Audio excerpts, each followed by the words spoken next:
Good morning, students. I'm Dr. Somshekhar, an associate professor in Department of Orthopedics. Today, we are going to discuss about polytrauma and disaster management. Some trauma facts. Trauma is like an epidemic in modern world. Trauma is preventable, predictable, and treatable conditions. Over 6 lakh deaths occur each year throughout the world, and is the leading cause of death in second to fifth decades of population. So, it is a huge economic loss. The common causes of polytrauma are industrial accidents, road traffic accidents, warfare, and fall from height. Coming to polytrauma definition, it is a clinical state resulting following a injury which leading to the physiological and metabolic changes, or it can also be defined as when the injury involves two major systems with one major limb, or one major system with two major limbs, or one major system with grade 3 compound injury, or an unstable fracture, pelvic fracture with visceral injuries. Polytrauma should be differentiated from multiple fractures. Multiple fractures usually involvement of the skeletal system and usually purely dealt with orthopedicians. But polytrauma is managed by set of people. So before going to polytrauma, we need to understand what is ISS score or injury severity score. Before going to this ISS score, we have to know what is abbreviated injury scale and the regions of the body. Abbreviated injury scale is nothing but we have to divide the patients from minor to lethal conditions, and we have to give score from 1 to 6. And we have to divide the body regions into 6 regions: head and neck including 1, face 2, chest including thoracic spine and diaphragm 3, abdomen and pelvic contents is 4, pelvic girdle 5, and external. For calculating ISS, first we have to take the most 3 affected parts and we have to scale them.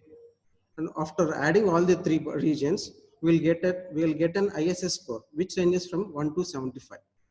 Depending upon the scoring system, we divide it as 1 to 8 it is minor, 9 to 15 is moderate, 16 to 24 it is serious, 25 to 49 it is severe, 50 to 74 is critical, and 75 is maximum.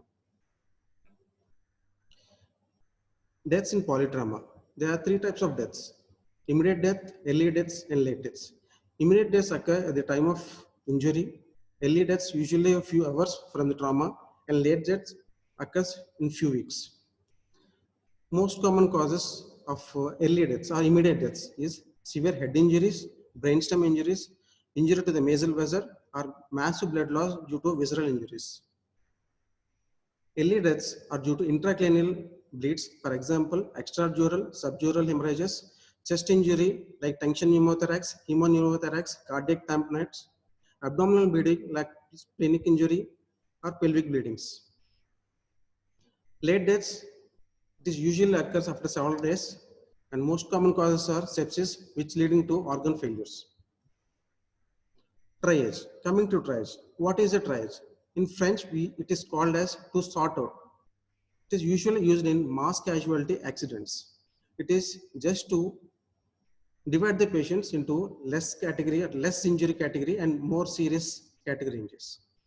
We will give color coding: red, yellow, green, and black. Red tag means they have to be attended immediately. Yellow, we can observe the patients. In green, we can wait the patients. And black, they are dead or moribund fractures or moribund patients. What are the aims of the management? First, the main aim is to save the life of the patient, then followed by a limb, then followed by a function of the limb. To preserve a function, to preserve the function of a limb, we usually follow Mangle Extremity Severity Score. There are 4 categories in this severity score. First is the intensity of the injury and the systolic blood pressure of the patient, the ischemic effect of the affected limb, and the age group. When the score is less than 6, there is a chance for survival of the limb. When the score is more than 7 or more than 7, there are more chance of amputation. Golden hour. The patient chances of survival diminishes rapidly after 1 hour. There is an increase in threefold mortality for every 30 minutes delay. So rapid transport and resuscitation of the patient is criteria and mandatory. Before going to any protocols, this is the story of a James Steiner. He's an orthopedician. Once he met with an accident where in the casualty, he noticed some lacunae in the treatment and the resuscitation programs. So to prevent the confusion, he developed ATLS protocol, or we call it as advanced trauma life support. It is a 4-stage protocol: pre-hospital phase, primary survey, secondary survey, and a definitive care. Coming to pre-hospital phase, these are the frontline warriors. Ideally, everybody should know about these ABCs. They have to perform CPR, or they have to check for airways. But the problems in pre-hospital phase is lack of general awareness by the public, availability of trained personnel, and the distance of injury to the hospital. Transport. Before transporting, every fracture should be splinted. The patient should be transported in a scoop stretcher in a log rolling method. This is how we transport a spinal injury patients. This is a log rolling method using a spine board. Coming to when the patient or the polytrauma cases come to the casualty, they are attended by core team, which is supervised by team leader, who is a senior most personnel who supervises all the events. And the core team consists of anesthetic doctor, general surgeon, orthopedician, emergency physician, and so on. Coming to primary survey.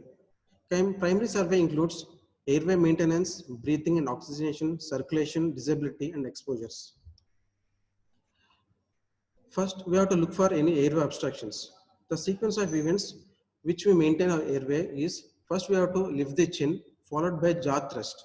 Then we have to scoop the oral cavity with a finger, followed by a suction.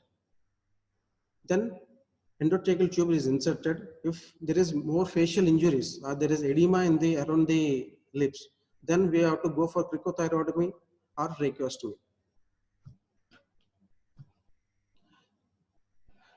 Never ever we should not move the spine or neck while maintaining airway. Neurological examination alone does not exclude any cervical injuries. So always assume a cervical spine injury. This is how we transport a patient with rigid fixation of the head and spine. Coming to breathing and ventilation, patent airways does not ensure adequate ventilation. So always assure we give ventilation with 100% of oxygen. Then look for any significant findings like asymmetric expansion of the chest. Is there any penetrating wounds? Is there any suction wounds? Is there any decreased breath sounds or any distended neck veins? Or is there any tracheal deviations?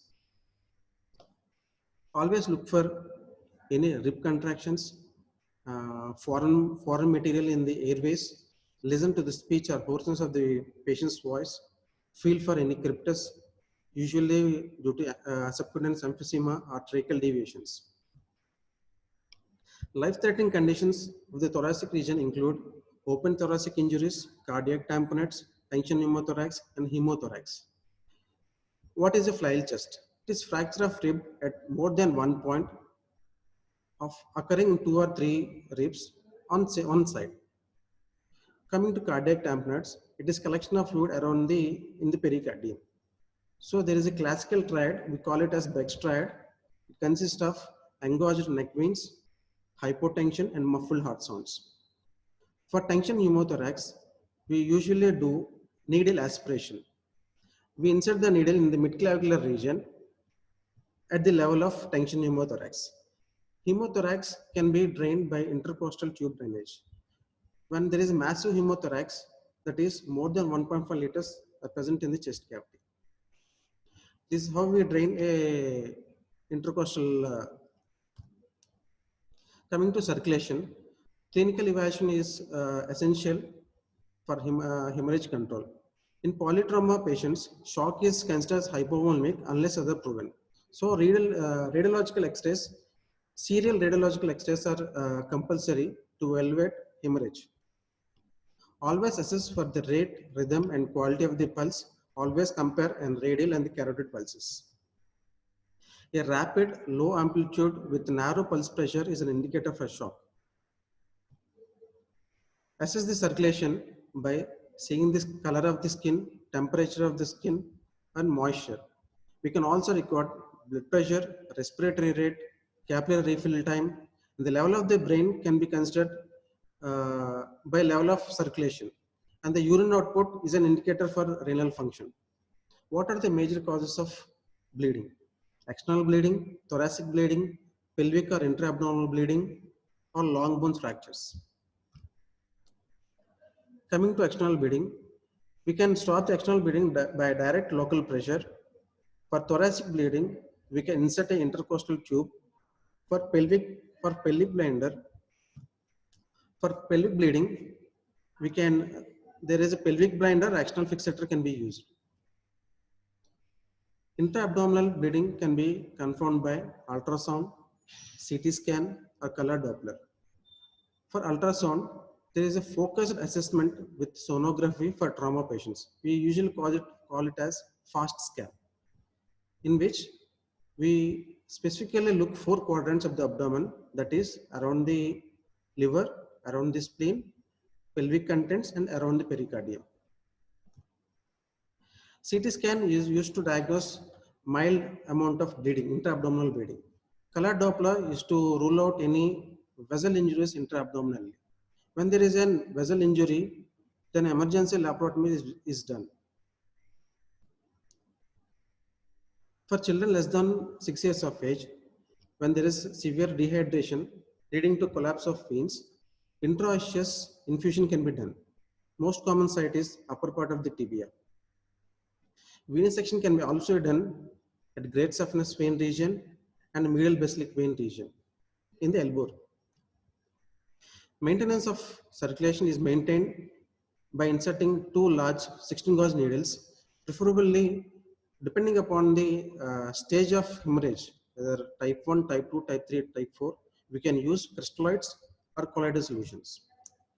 Initial fluid therapy includes, for children, a bolus of 20 ml per kg is given for children, and for adults, 1 to 2 liters is the bolus amount, followed by reassessment and maintenance the fluid therapy. Rule of 3. For every 1 ml of blood loss, 3 ml of crystalloid solution should be given. Diagnostic peritoneal lavage can be done if there is intestinal injury, or there is we can aspirate when there is we can aspirate bile or blood. It is an indication to open a abdomen. Coming to disability, 50% of trauma deaths are due to head injuries. To describe the level of consciousness of the patient, we should inquire whether the patient is alert, whether he is responding to vocal stimulus, whether he is responding to painful stimulus, or he is unresponsive to all the stimulus. For predicting the outcome of a head injury, we usually follow a Glasgow Coma scale. The components of Glasgow GCS score is eye opening, verbal response, and motor response. When the score is less than 12, the chances of patient going to coma or death is more. But there are some limitations in GCS score. It does not include pupillary reactions. And when there is any severe periorbital edema is then, eye opening score cannot be predicted. Always make sure any head injury, there is impairment of cerebral autoregulation. So any life-saving procedure should be done immediately. Coming to exposure or environment control, patient should be undressed from head to toe. We have to maintain the room temperature. Since hypothermia is more common, intravenous fluid should be warm. Always don't forget to look the back. Since there are many penetrating injuries, we miss. Achieving to the primary survey, we have to monitor for electrocardiac monitoring, Urinary catheterization should be done. If possible, Ryle's tube can be inserted. Serial X-rays for the chest, C-spine, and pelvic should be taken. Secondary surveys, when after the primary survey, after the primary survey, when all the normal signs are good, we have to reassess the patient from head to toe. Again, we have to take GCS score. Focused history directs the pattern of severity of injury. We have to inquire about allergies, any medication patient is having, or any past medical history. When is the last oral intake? What are the events leading to the polytrauma? Constant evaluation. It is an inflammatory immune response following an injury or any tissue damage. There are two types of immune responses. Immediately, there is a hyperinflammation state.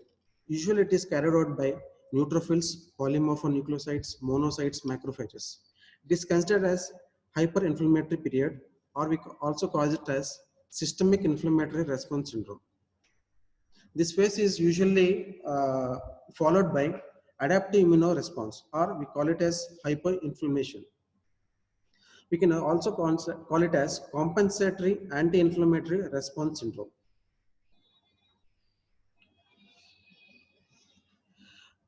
Systemic inflammatory response syndrome is defined when there is heart rate is more than 90 beats per minute, when the respiratory rate is more than 20 per minute, when the WBC count is less than 4,000 or more than 12,000 per meter cube, when the temperature of the body is less than 36 degrees or more than 38 degrees centigrade.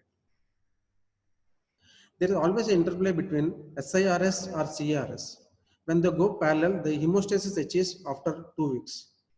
When there is more pro-inflammatory stage, that is when the injury is more severe, or when the surgery, when the second surgery is done very early, there is imbalance between this pre-inflammatory phase and anti-inflammatory phase, which leads to multi-organ dysfunction like cerebral edema, shock, acute respiratory distress syndrome, hepatic and renal failure, disseminated intravascular coagulation, and increased mucosal permeability. What is the endpoint of registration? When there is stable hemodynamics is there, stable oxygen saturation, when the lactate levels are less than 2 millimoles per liter, when there are no coagulation disturbances, when the temperature is normal, when the urinary output is more than 1 ml per kg per hour, and there is no need of any inotropic support. When the lactate is a good indicator for tissue hypoxia. More the hypoxia, more the serum lactate levels in the blood. So when the lactate levels are more in the blood, there is a chance of continuous hemorrhage, or there is inadequate resuscitation, or there is a myocardial depression. Serum lactate is a good indicator for mortality. When there is more than 4 milligrams per ml, there is a higher chance of mortality. So definitive surgeries. Orthopedic emergencies like includes dislocations, compartment syndromes, compound fractures, cardiac equina syndromes, and extremity fractures with either neurological or vascular injuries. Coming to pelvic fractures, it is one of the major causes of death when there is associated with massive hemorrhage. So immediate management of severe pelvic fractures includes pelvic binders, external fixators, pelvic packing, and embolizations. Coming to binders, they reduce the pelvic volume, so decreasing the space, so chances of hemorrhages are less. It allows clot formation, allows for autotransfusion. What are the disadvantages of pelvic binders? Compartment syndrome and skin necrosis. A bedsheet can be used as a pelvic binder. This is an external fixator applied to the iliac bones to decrease the intrapelvic lumen. Pelvic packing is done after a laparotomy. Sterile gauze pieces are kept in the abdomen, followed by an external fixator fixation. Embolization is a good procedure for containing the intra-abdominal vessel bleedings. But the only complication after embolization is necrosis of the end tissue. Coming to damage control.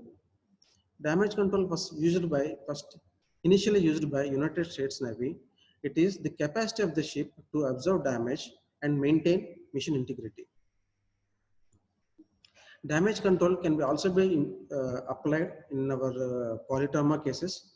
In damage control surgery, there are 3 stages of treatment. In the initial stage, there is an emergency surgery to save a life or a limb. What is the purpose of this emergency surgery? To achieve hemostasis, limit the contamination, decompress this cranium, pericardium, thorax, or abdomen. So it does not include any reconstructive surgeries. Going to stage 2, it is a physiological restoration in ICU setup, followed by a definitive treatment. The lethal triad in a polytrauma case is acidosis, coagulopathies, and hypothermia. Early total care is done within 24 hours when the serum lactate levels is less than 2.4, 2.5 millimoles per liter. The main advantage of early total care is to relieve the pain, there is less chance of infections, early mobilizations, and prevent fat embolisms. Patients in damage control can be divided into 4 categories: stable, borderline patients, unstable patients, and extreme patients. For stable patients, early total care can be implemented. For unstable and extreme patients, damage control surgeries is done. Timing of surgery. During day, when the patient is stable or hemodynamically stable, definitive treat is done in the first day. Following is an inflammatory or SIRS syndrome. It is an inflammatory phase, so we have to avoid surgeries in this period, that is 2 to 5 days. Followed is the good window for operative to perform a surgery. After the day 7, there is chance of infections are high. So coming to disaster management, a disaster is a natural or man-made event which negatively affects the life, property, livelihood, industry, resulting permanent changes in the ecosystem and the environment. It is a health system strategy for training health professionals and along with paramedical team to deal with disruption and damage which occurs on a large scale. There are 3 strategies. One is disaster preparedness, other is disaster response, and the other is disaster mitigation. Coming to disaster preparedness, it is a long-term program where the idea is to improve the overall capability of our system. It requires appropriate systems, procedures, resources, and prompt and effective assistance to victims. Disaster response, it is a phase in which medical treatment is required for a large number of casualties. So maximum need is required in the initial few hours. We call it as golden hour. We already dealt with triage and coding system. Coming to relief phase is the time when assistance of various forms comes from outside. It includes food and clothing. Disease control and surveillance for disease are important part of the relief. For example, outbreak of gastroenteritis. Rehabilitation is the final phase where the restoration of normalcy occurs. It is a long-drawn, tedious process, and hurried measures of relief hinder this process by providing an unsustainable resource of inflow for a very brief period. Water, food, sanitation, and shelters are the basic requirements of good rehabilitations. And disaster mitigation. Disaster mitigation measures includes the preparedness of a country to prevent the hazards causing an emergency outbreaks. It is done by flood mitigation works, appropriate land using planning, improved codes and quality of buildings, protection of vulnerable population and the buildings. So I end my discussion of polytrauma and disaster management. If any of you have any doubts, kindly keep your messages I will give my personal ID, mail address. You can mail me. I will come to your queries in the next session. Thank you.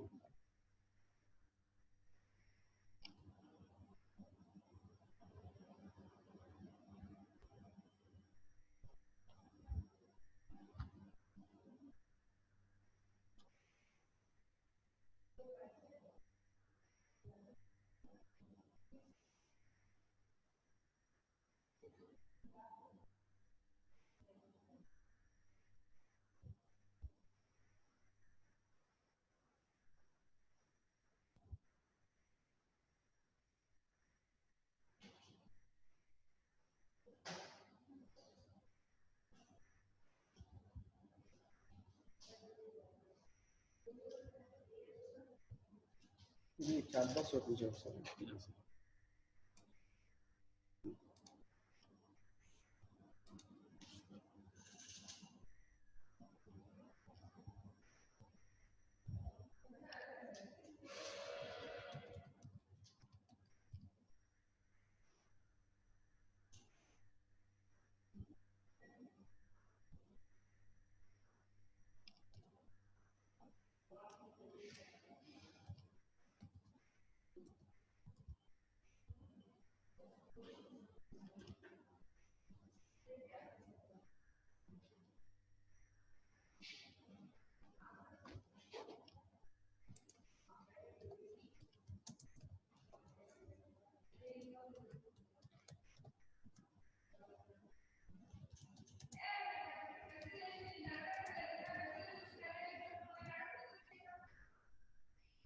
వినపడిందా?